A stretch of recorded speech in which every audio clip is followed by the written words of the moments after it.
Well, welcome everyone. Welcome to using archaeological and anthropological skill sets as accessible designers.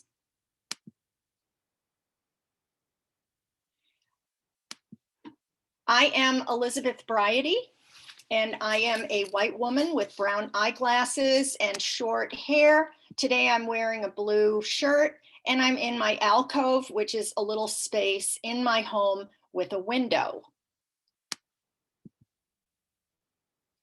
This is the 7th of an 8-part Pathways to Careers webinar series that's brought to you by the American Anthropological Association.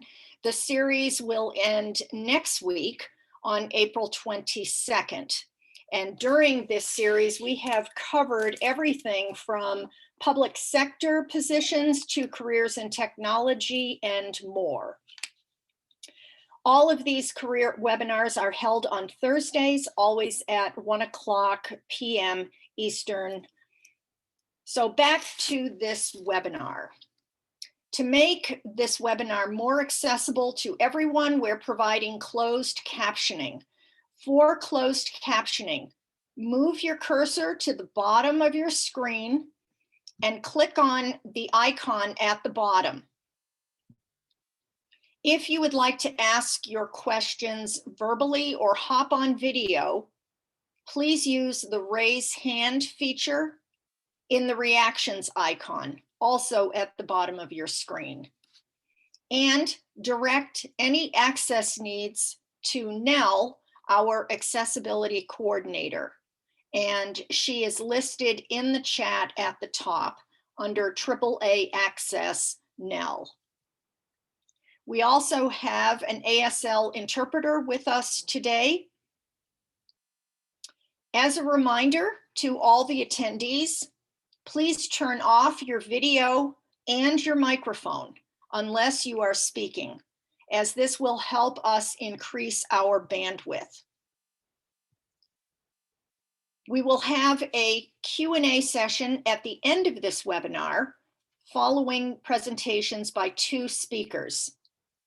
In the meantime, if you have questions, please utilize the chat room. The chat icon is also located at the bottom of your screen.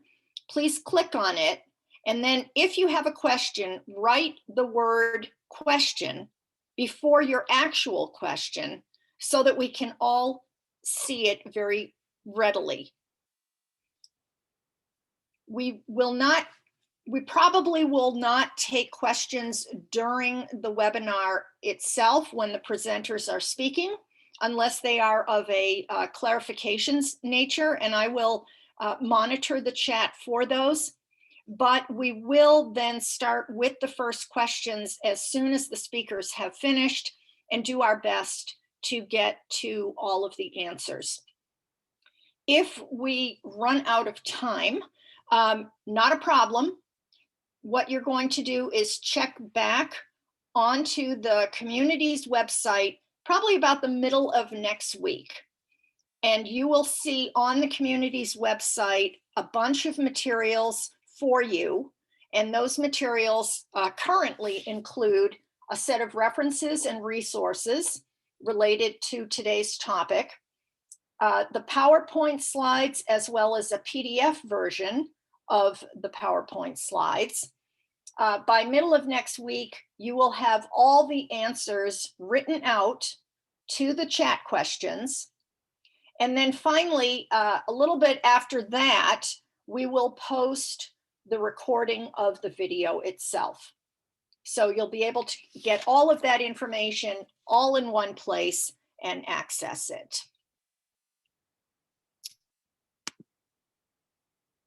So right now we're going to turn to our speakers, and just as a reminder, this topic today is accessible designers, and we're going to start with Rachael Penfil from Sandstorm Design. Rachael? Hi, everybody. Thank you so much for that introduction, Elizabeth. My name is Rachael Penfil. My pronouns are she, her, hers, And my visual description is as follows. I am a white woman with curly shoulder-length brown hair and green eyes. I'm currently wearing some large brown rimmed blue light glasses and a black top. Behind me, you can see a white wall with a door, and a white dresser is to my side. So a little bit about me and why I'm here today. So I have my MA in archaeology, anthropology from the University of Illinois at Chicago, UIC. I see a couple UIC folks. Hi, everybody. And I was on the PhD track, but as I'm sure is not a surprise, the pandemic made me reevaluate. So kind of looking at the job market and what was already kind of a tough job market, my research was in Peru, and I was thinking, how long is it going to take me to get back to Peru? How many years is this going to set me back? Am I even going to be able to do my original research process that I had planned on? And so after a lot of research and learning and hemming and hawing, I am now a UX manager at Sandstorm Design here in Chicago, Illinois, where I am located. And my job entails both UX research and UX design. And as I'm going to talk about in a little bit, I've also incorporated accessibility into my job. So how do archaeological skill sets apply to UX? When I was exploring UX for the first time, most of the resources I had was how to apply anthropology, specifically sociocultural anthropology, to UX. And of course, that's really important and great information. But I was sitting there wondering, how as an archaeologist can I apply my skills? And I realized that there is actually a lot about archaeology that translates very well to UX. So first, both have to analyze information to find patterns. So of course, in archaeology, that's looking at things like ceramics or architecture to understand features, maybe create typologies, understand social boundaries. In UX, we might look at heat maps of how people are clicking around a website, or looking at user research to understand common frustrations that users have. But at the core of it, we're analyzing information to find patterns. Also, both archaeologists and UXers have to manage teams, timelines, and budgets, of course, to varying extents. Archaeologists, we're applying for our own grants to get our own budgets. We're managing teams of excavators and other students and trying to stick to a nice timeline to get our projects finished. In UX, of course, those budgets often comes from clients, and you're still managing teams. So for example, I have someone who works under me now, and so I'm working with another UXer. I also work with visual designers and software developers and a whole slew of other people to make sure that the projects get done. You also have to develop empathy with people that you don't personally know based on the objects they use, right? At its core, that's what archaeology is. You're looking at the things that people left behind to kind of understand who they were, how they lived, and their social conditions. In UX, you are looking at user data to understand how people want to use the web or their app. And you also have to understand how an object will be or has been used based on characteristics and features. Of course, in archaeology, it's, how did these raw materials create the ceramic, or how did the architectural features of this landscape translate to how people were moving around. In UX, it's often, okay, we have this kind of navigation style. We have this layout on the homepage. How might people choose to use this website based on what it offers?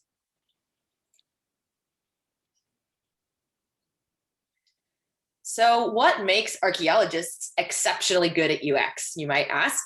Well, I believe that archaeology is actually UX research and design in reverse.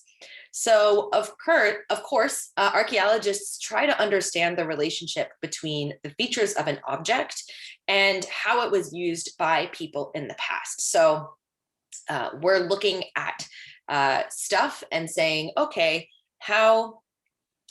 what does this physical feature mean that people were doing with it? Where might they have gathered their raw materials? How might it have made quote unquote sense for them to interact with this object to accomplish what they were doing, to demonstrate their social boundaries, to fulfill craft production, all of those kinds of things. UX, however, is all about enabling people to do those things that make sense to them. So you have to understand what users might need to interact with a product in the way that they want. So you can kind of think of it like this. Archaeologists take stuff to understand people, and UX takes what people want to build the stuff that they need. So I've talked a lot about UX in general, but you might be wondering, well, why am I here talking about accessible design? But why accessibility? So if you're keeping digital accessibility in mind from day one, the products you design will be delightful for everyone to use. And when I say accessibility, I mean digital accessibility specifically for people with disabilities.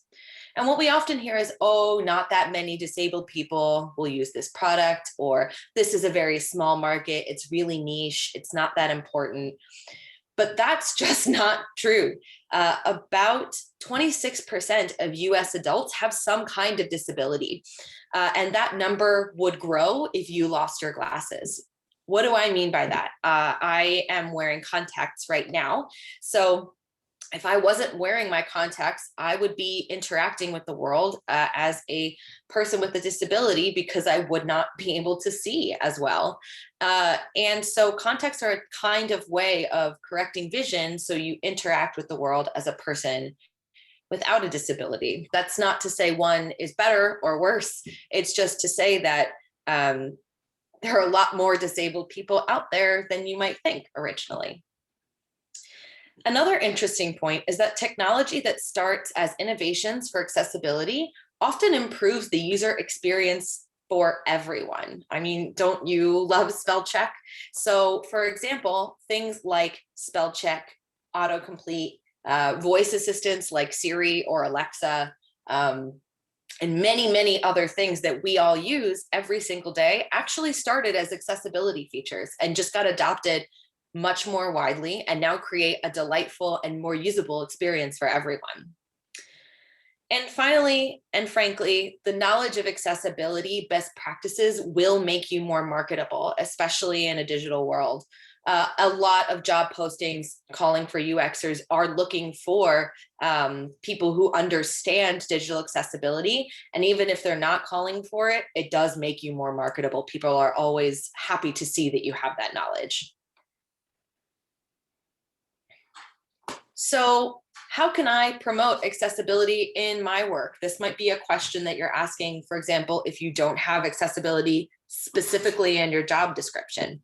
So the first thing is learn and keep learning. Just like any research project, there's so much information and it's hard to know where to start. But in reality, just pick something, do your best to learn a little bit every day, and keep learning and recognize that it's an ongoing process.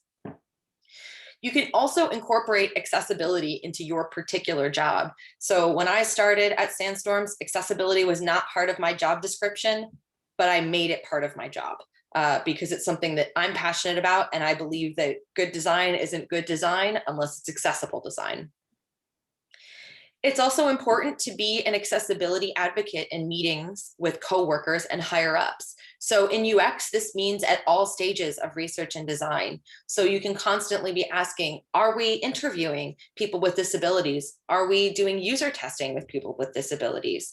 If we're designing a solution, can someone who has a mobility disability or low vision interact with this? Does it work for them? And if the answer to that is no, how can you adapt it so it does work for everyone and it is a delightful experience for everyone? You can also check out the International Association of Accessibility Professionals and consider getting certified. This is in progress for me, which I'm really excited about. And possibly most importantly, practice what you preach, model best practices, incorporate accessibility in your work, do the things that you're telling other people to do, and try to keep learning and make your work as accessible as possible to be a good ally. So now that I've thrown a lot of information about UX and accessibility at you, How can I get into UX? Well, personally, I did this. Number one, I checked out imaginephd.com and then talked to friends who transitioned out of academia and to friends who seemed to love their jobs. Imagine PhD is a website where you can input all of the soft skills, quote unquote, that you've developed as an academic. For example, budget management and data analysis, and also your interests to try to find a match between those things and see where you can transition out. It was also really useful to talk to friends who had transitioned out of academia, and talking to friends who seem to love their jobs is always important, because if I'm friends with them, we probably have similar interests, and I want to love my job too, right? And with all of that too, I identified UX as where I wanted to transition. And then three, I did a heck of a lot of online research and reading. It took a lot of background work and self-teaching to transition into UX. Four, I developed a resume, cover letters, and a portfolio. That portfolio is going to be super important into transitioning into UX. And this would be either for design or research. Any company worth its salt is going to ask you for that portfolio. Five, I networked a lot. And six, I applied to over 40 jobs and worked with 3 different recruiting agencies before I found my job at Sandstorm. Thank you so much, Rachel. And now we're going to move on to Cheryl. Cheryl, we can't hear you. You got to take yourself off mute.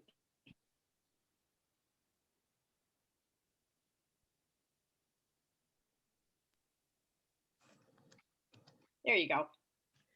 Okay, is that better? Yes, that's perfect. Perfect. My headphones were messing with my computer and all that. So let's try this again. Hello, everyone. I'm Cheryl Fogle-Hatch. I am a white woman. I've got shoulder length, straight brown hair. Today, I'm wearing a green top and I'm sitting at my kitchen counter in Baltimore. And behind me, you can probably see my ceiling fan and my out to the windows. But welcome to my kitchen counter, everyone. So, a little bit about my background. I earned my PhD at the University of New Mexico, and my dissertation research analyzed stone projectile points, that's spear tips, to evaluate the degree of contact among bison hunters, and that's people who lived on the American Great Plains and the Rocky Mountains, and about 10,000 years ago. That is all I'm really going to say about my research, except for the fact that it gave me a lot of good skills. While conducting my research, I gained experience with museum collections. I was doing research at 4 different museums in a couple different states, and some of the archaeological sites were split between museums because that's the way people did. They excavated and took their stuff home. I gained a good deal of teaching and presentation skills in academia, and on a personal level, lived experience and personal connections, I did a good bit of volunteering in education for students who are blind in programs of the National Federation of the Blind, particularly the science summer programs. So that is by way of telling you that with my research in museums and my personal connections in the disability community, particularly among people who are blind, I began being asked to consult with someone if they were doing a museum exhibit or doing user testing. And through a series of one project to the next, I now do work with museum exhibitions, making them accessible. Sometimes it's research, sometimes it's user testing, working with students. So for more about that, you can go to my website. I will read the link out. It is https:/museum senses, as in the 5 senses that some have, museumsenses.org. And there you can see my research stuff. You can see some of my advocacy work, and you can see links to resources that I put up from time to time. So today, given the topic, I wanted to discuss and describe a project that I think of as transitional between my academic experience and my current work. This is an exhibit. It is about archaeology. So following my previous research, this is a set of stone projectile points, but these are from Maryland, where we now live. And to do this project, I worked with a company to produce 3D replicas that can be touched. Anyone can touch them, whether you're blind and you learn tactily, or you're sighted and you want to touch them. Then we created QR code links to information about the replicas artifacts. That's so people can come up with more information about them, other than the fact that they're just cool. So if you think of the QR coins as their high-tech artifact tags, so those of you from archaeology remember that an artifact tag is where the archaeologist puts in where it was found, what the site was, what the excavation unit was, maybe what the artifact is. But instead of those little slips of paper or numbers written on artifacts or written on plastic bags or paper bags, instead of that for the artifact tags, we put it on the QR code. So instead of writing by hand, information is online. And then scanning the QR code retrieves the link. It takes you to the Archaeological and Conservation Laboratory, and it gives you all the information you could want about that artifact. Then we were concerned that, just like with regular artifacts, you don't want the artifacts to get too far from the bags and the tags. We didn't want to lose the QR coins in handling. So we attached the QR coin to the replica of the projectile point, so they would not be lost if you were passing it to someone or putting them away or this, that, and the other.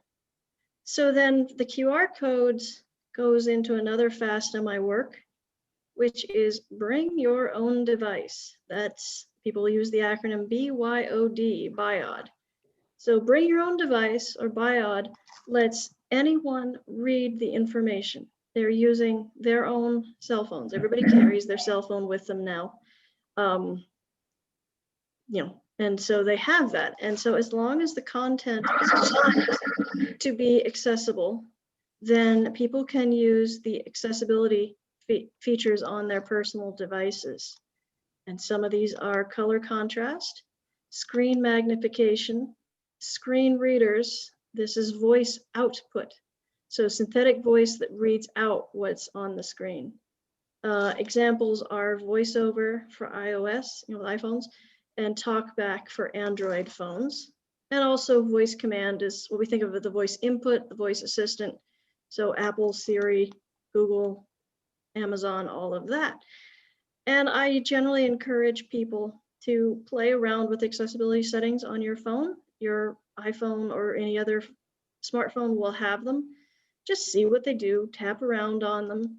You won't get completely comfortable, and it might be a little uncomfortable how it presents information. Like the screen reader, you have to interact a little, you have to tap twice, because if you only tap once to hear it, you've activated it. So they put in a feature that you tap twice to activate something.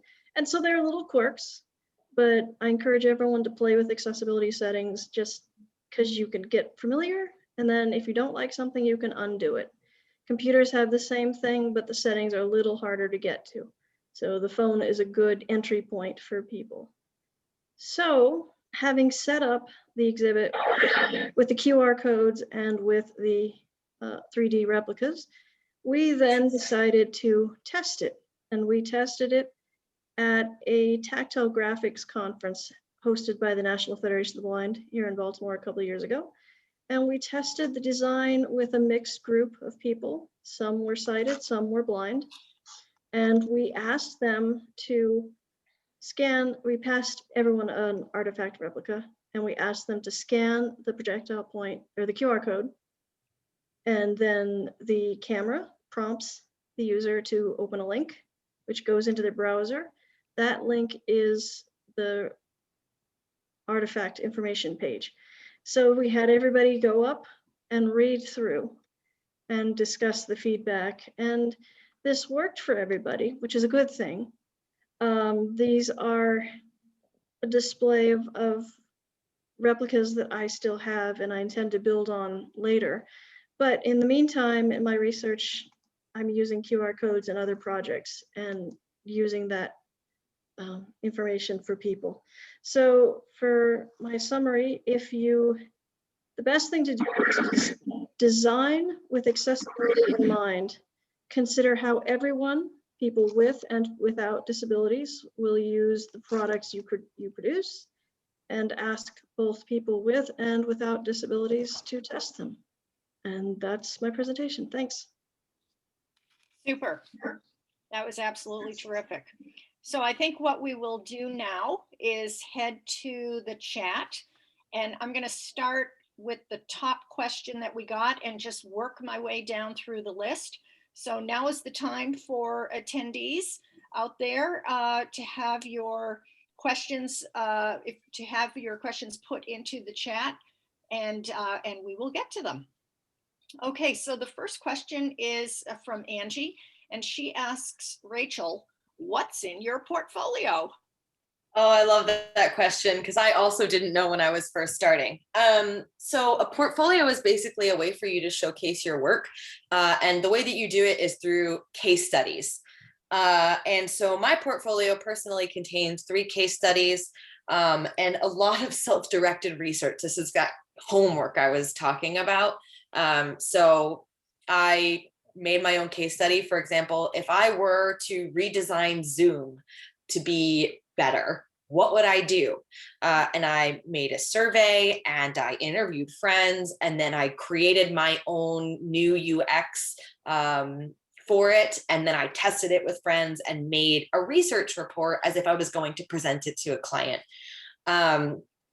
A lot of the work that you've already done probably also would translate to this. So for example, when I was doing a pilot project for my research, before I knew I was going to be transitioning out of UX, I designed my own database, and that was a case study that I included in there.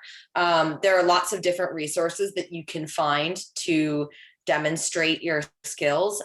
Some really good places to look are medium.com is a great place to look. That's M as in Mary, E as in elephant, D as in dog, I as in igloo, U as in umbrella, M as in Mary. .com. Those have lots of great UX resources. You can look also on UX Planet, UX as in user experience, planet as in like the earth. They have a lot of great resources as well. And Career Foundry also has some great resources for general UX portfolios, for UX research portfolios, and UX design portfolios. They're all going to be a little bit different, but they kind of have the same bones. Super, thank you. And then I had the next 2 questions. So my first one was for Rachael. Rachael, do you use recruiters to find certain kinds of users? Should say users, not users. So do you mean when I'm doing the research or when you're looking for jobs? No, when you are doing your research at Sandstorm, I was thinking. It is, there are recruiters that you can use that target specific audiences. Sandstorm is actually a fairly small company, so we usually don't do that. We actually end up getting a lot of our research participants from our clients themselves, because we want to make sure that the people that we're interviewing and testing with are people who are actually using the product. But on a lot of larger companies, they will use actual agencies to find participants. Yeah, the reason that I was thinking about it was I could imagine if a child were trying to do something compared with an adult, you might want different types of users. Yeah, it ends up being on a case-by-case basis how we find participants. On the projects that I've been working on, we've been going through our clients themselves. But I know for if you're looking for like a specific demographic or something like that, you definitely can use agencies who like specifically contract people to be participants in these kinds of studies. Okay, thank you. And Cheryl, I had a question for you.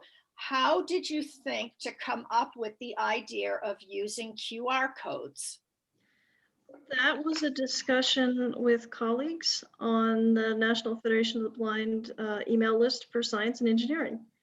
I posted as I was starting to think about this because on a personal level, I had moved across country and needed to learn a new set of artifacts. And originally that 3D replicas I conceived it as a study collection for myself. I later, with talking to people, decided that it makes more sense to have it as an exhibit for everyone. But I put a post out that said, how do you keep information with a 3D print? I'm concerned if I put it back in a sleeve with something written on it that I'll get them mixed up.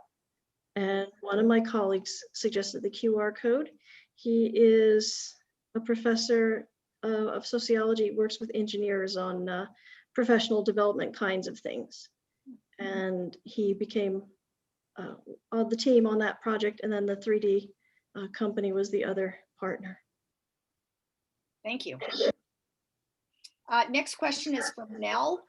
Who hosted the Tactile Graphics Conference? It sounds amazing. That was the National Federation of the Blind. They periodically do hold events to get people together about different techniques and technologies and things like that. So if you get on their email list, you'll find out about more than you'd ever want to know about events. Sounds good. Freddie has a question for Rachael. Rachael, are there any job recruiting agencies that you would recommend? Yeah, I only worked with ones here in Chicago, so I can only speak to what's going on here. I'm not sure if the other one, if they have divisions in other cities. The one that I found my job at Sandstorm through is called Creative Circle. I also worked with a company called Tech Systems. And to be honest, I cannot remember the name of the third one, but I could go back through my email and find out. But Creative Circle was the one that definitely was the most effective for me. I had a couple interviews through them and eventually found my job at Sandstorm through them. And if I could just follow up for clarification on that, Rachael, how did you actually know where to look for these companies, these recruiting firms? My personal network, to be quite honest, I have a personal friend that I actually know through a book club who had used those recruiting agencies to find his first UX job. And they had enjoyed working with him and he referred me to them. This is why networking is really important. And you will also find, I think, that your network is probably a lot more powerful than you think if you're just not afraid to ask people the right questions. Great. And for those in the audience today, last summer, we did a career webinar completely on networking. And that can be accessed on the American Anthropological Association website. Just go and look under webinars and scroll down to July 2020, and you will see it there. Next question from Hannah. I'm graduating this May with a BA in anthropology. Any advice on where I should start to get into UX design? So Rachael, I'll ask you first and then follow up with Cheryl. There's a million different places you can start. A lot of people that I know did UX boot camps. There are a couple different ones out there. I can find a list and compile it for when we send out a document of them. I personally chose not to do that because they can be kind of expensive. And I really didn't have the money to pay for one. So another way that you can do it is do a lot of reading and testing with yourself. Do your own self-directed studies, UX studies. And there are a lot of resources out there. Again, I can provide some of those when the resources are posted about how to direct your own UX study for your portfolio. And you can reach out to people in your network and say, hey, I'm thinking of getting into this field. Can I do some I hate saying this, but can I do some free work for you, some free UX work, and then use that as some practice? And then just like apply for every single job that you see. So many of them will say 1 to 3 years of experience or 3 to 5 years of experience. But I think something that's really important to remember is that there's nobody who fits every single job requirement out there. And the worst thing that can happen is that you don't hear back. But I heard back from some places for interviews that I never expected to hear back from. And eventually you will land something. It just requires a lot of patience and a lot of work. Great. And Cheryl, the same question to you from Hannah, who's graduating with a BA and wondering if you have any advice for her in getting into UX. I think Rachel did a dynamite job. I will say that I am a shop of one. I did not apply to anyone. I just used my personal network to find projects among museums. I can't speak to the job company perspective, but I would second what Rachel said about reading, networking. I, as a general practice, when I do all these online events, try to connect with presenters. I usually, if I'm not speaking, have a second tab open for LinkedIn. So if there's someone I really want to connect, like if I really want to connect with Rachael, I go look her up right then. And I say, I'm listening to such and such presentation, interested in so-and-so, and then hit the connect button. I have doubled my network for all these online activities in the last year plus that we've been doing that. I want to second what Cheryl says. Reach out to people on LinkedIn. You never know who's going to answer you. And I am very happy. Feel free to connect with me. I'm happy to talk further. And this is Elizabeth, and I understand that LinkedIn has recruiters. I'm not sure if they are specifically for UX, but I know that there are some through LinkedIn that people could potentially access.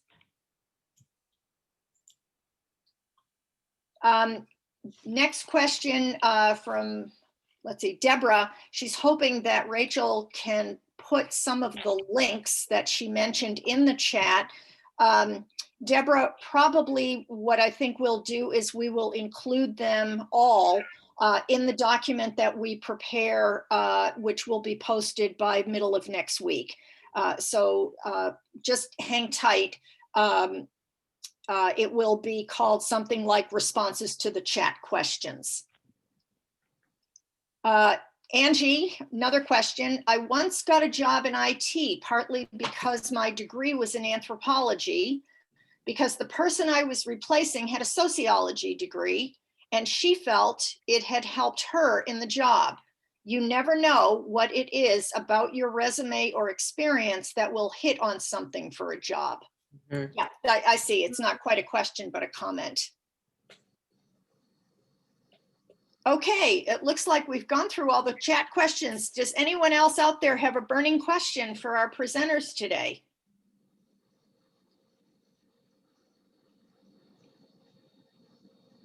Yep, here's one from Deborah. How much primarily remote work seems to be available in UX and/or museum accessibility design field? Cheryl, could you take that one first? Sure, I do most of my work remotely, and I did before the pandemic because I work museums on a contract base, and so I arrange to do site visits, and I come in at specific times that we've agreed upon to look at specific exhibits or content or whatever the particular project is. I know there are a few firms that do that as contract work. In exhibit design, generally, there's a lot of contract firms. So, but I don't know the ratio for everybody else about remote to in-person work. Okay. And Rachael, how about you? Everybody's remote right now. I'm remote. I'm coming to you live from my bedroom. Uh, so everybody's remote right now, and I know a lot of people are talking about at least staying partially remote, even as the pandemic is over. It's definitely possible. There are definitely things that would be easier if we were in person. For example, design workshopping, which is talking through things with other UXers, kind of moving sticky notes around, coming up with solutions, of course, would be easier in person, but there are digital solutions that let us do it. I do all of my user research via Zoom now. So you can find it. It just depends on if a lot of companies in their postings will say it's remote right now, but we want you to be here when we come back. Some companies don't care, but everybody's remote right now, and I don't see that changing anytime soon. Right. I think maybe a hidden concern behind Deborah's question is, look, if I live in place X and the job is in place Y, am I going to have to move? Some companies will say that, this is Rachel again, some companies will say outright that they expect you to move after they're going back to the office. Some companies will say we would prefer you to be in this place, but like, if you're good at your job, we can talk. I'm kind of, my inkling is that most companies are going to say, if we're good at your job, if you're good at your job, you can talk. I also, since we of course don't know when this is going to be over, I would encourage you to apply to those jobs anyway, because the absolute hardest thing about getting a job in UX is getting your first job in UX. Once you're in the field, it's a lot easier to move.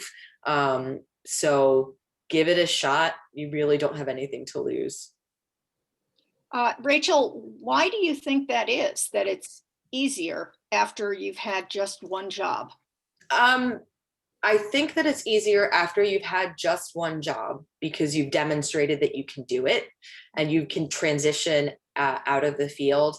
And also to an extent, it's a pretty new field and it's fairly small. It's only, 15, 20 years old. And a lot of people don't even know what UX is, which is not to say that it's a secret or anything like that, but just that it's not super well known as something like sales or marketing might be. And so it's almost like your first job is kind of like a proof of concept that you can do it. And it's much easier to transition to a different job after you've already demonstrated that you have the skills and you can apply your archaeological or anthropological skills to UX. Cheryl, was that also your experience that once you had done, the first piece of work for a client, the second one came right along?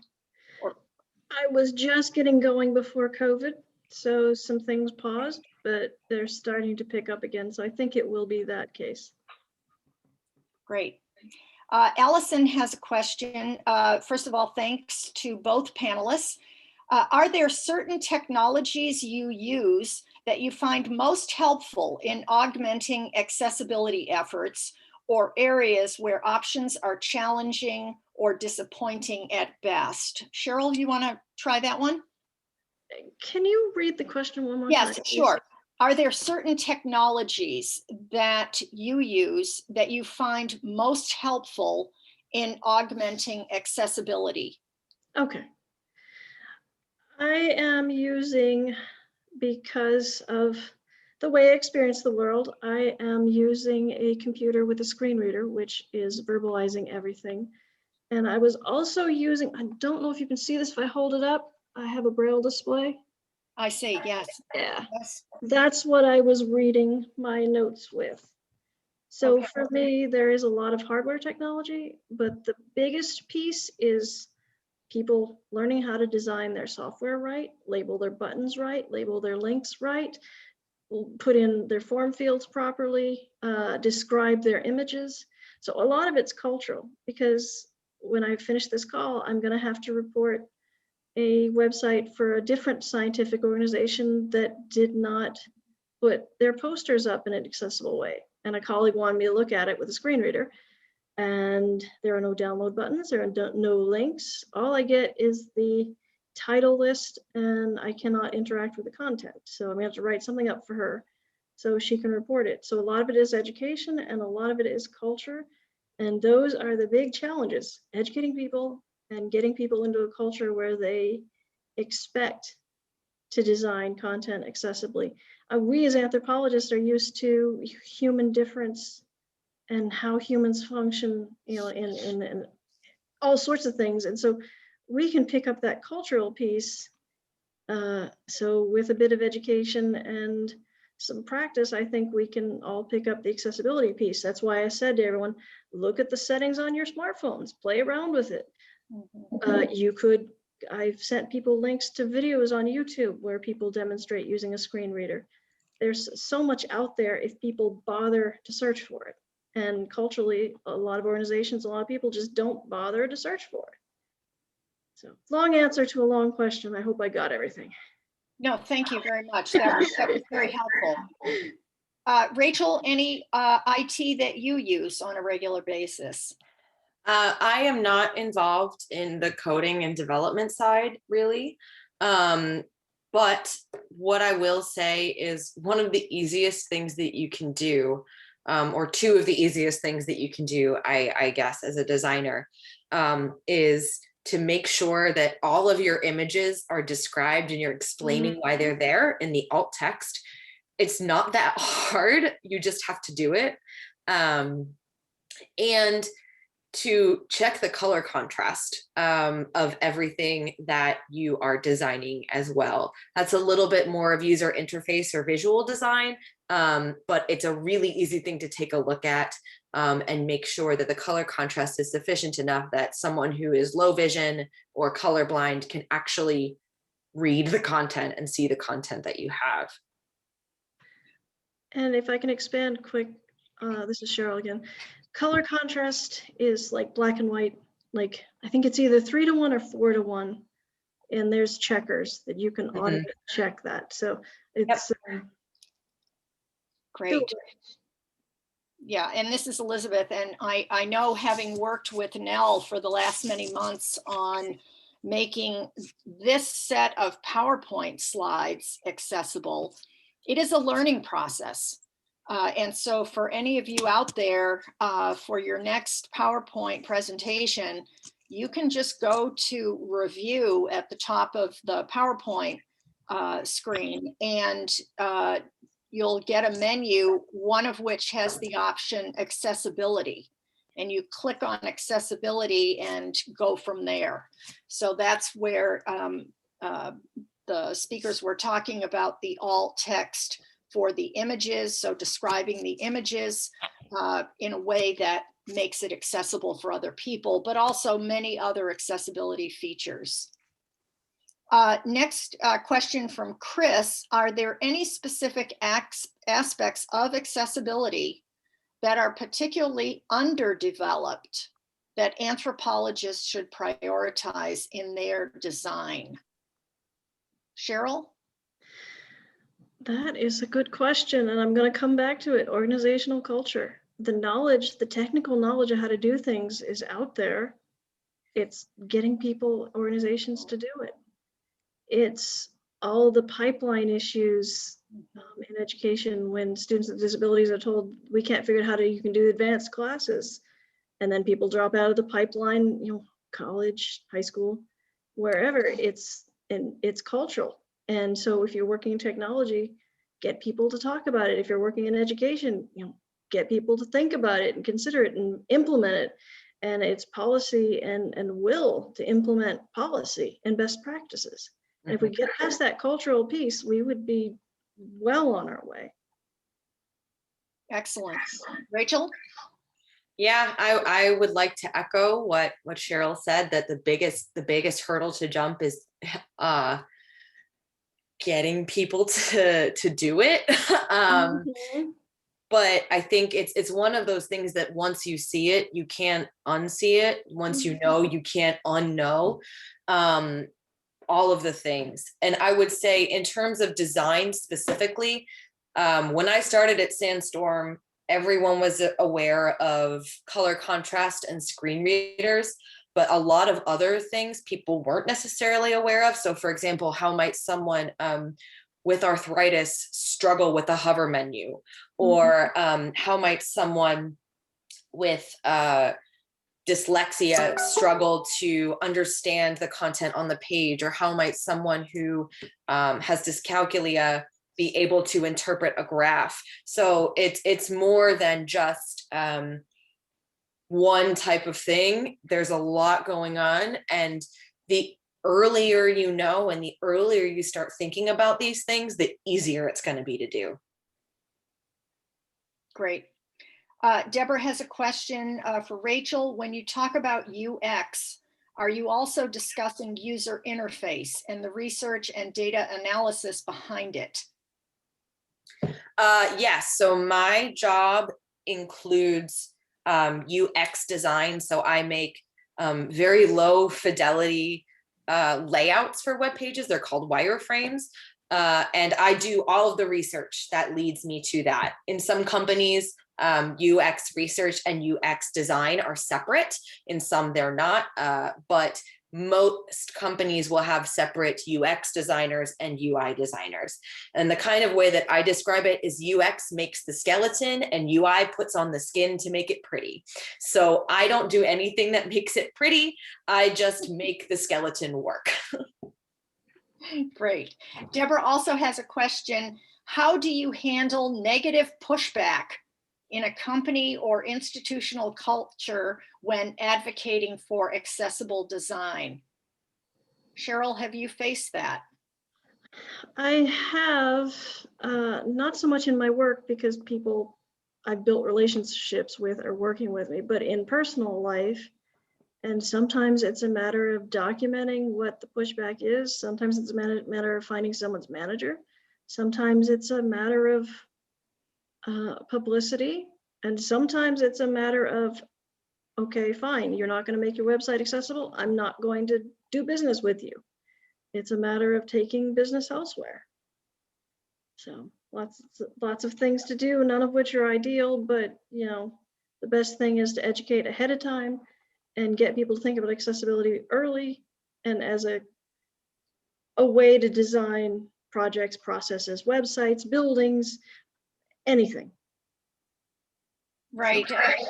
And Rachel, you alluded to this in your talk, but it would be nice if you could just add another few thoughts about it, because I can imagine it's got to be a problem for a lot of companies who claim they want to save money, or they don't have the time, or whatever their issue is.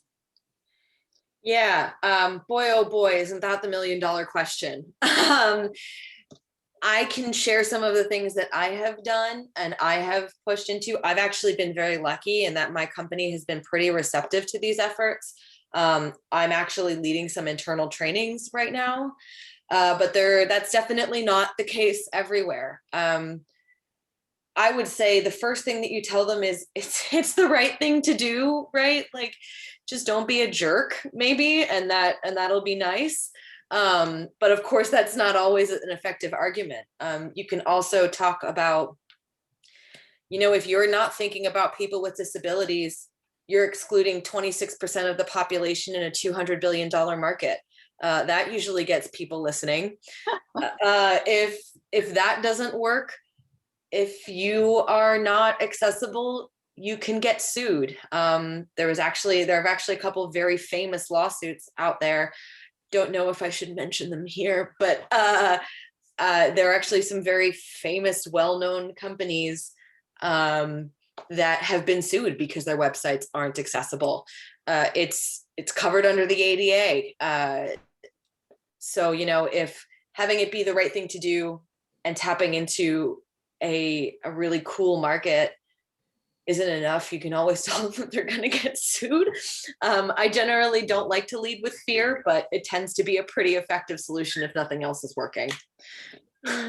This is Cheryl again, and getting back to the market, I can tell you that when somebody has a bad experience with a company, they write up on social media, and I know friends and family who have said, oh, I'm not going to do business with this company either. So add the connections to, and that's a larger percent of the population you might be excluding. Great. We're really running out of time now, but let me try to get to maybe one question, maybe two. Camille, in terms of day-to-day work that both of you do, are there particular skills, abilities, or personality types that are well suited to jobs in UX? Or is that are none of those particularly relevant? This is Rachel. I can take the question. Hi, Camille. If you're the Camille, I think I know. Yes, in UX, it is a lot of teamwork. So you have to be willing to collaborate and have to have, I don't want to say a thick skin, but you have to know that the best designs are ones that go through lots of different reviews. And you're going to be talking to people a lot. So liking talking to people is very, very helpful. And you have to also be, I think, good at reading between the lines of what people are saying versus what they're doing, which is something that I actually think makes archaeologists very well suited to it, because we actually don't have that firsthand information as archaeologists. You kind of have to look at what people did and understand what they would have been, what that would have meant. And that's what UX is for, right? You take the research and what people are saying to you, but you also have to see sometimes what people do and what people say are two different things. And you kind of have to find a way to marry those two together to come up with good solutions. I think we're going to have to stop the chat right now. Larissa, I'm sorry, we'll get to your question in writing by middle of next week. And for all of you who have previously asked questions, we will also re-answer those questions for you. Gabby, could we have the next slide? So these are some quick summary points from Rachel's presentation. Archaeology is UX in reverse. There are lots of ways to get involved in UX, but it does require homework. Anyone can be an accessibility advocate at work. And finally, as an accessibility advocate, practice what you preach. And then this second slide, Cheryl really already went over it, so I'll be quick. Design with accessibility in mind at the start of the process, right? Not at the end. Consider how everyone will use the product, and ask both people with and without disabilities to test the product. Next slide. So as I indicated earlier, you will see everything posted on communities. You will get an automatic evaluation sent to you. Please fill it out. We would appreciate the feedback. And then we have one other career webinar next week. Next slide. And it is on anthropologists building careers in geographic information systems. And it should be a very good one. So thank you all for your participation.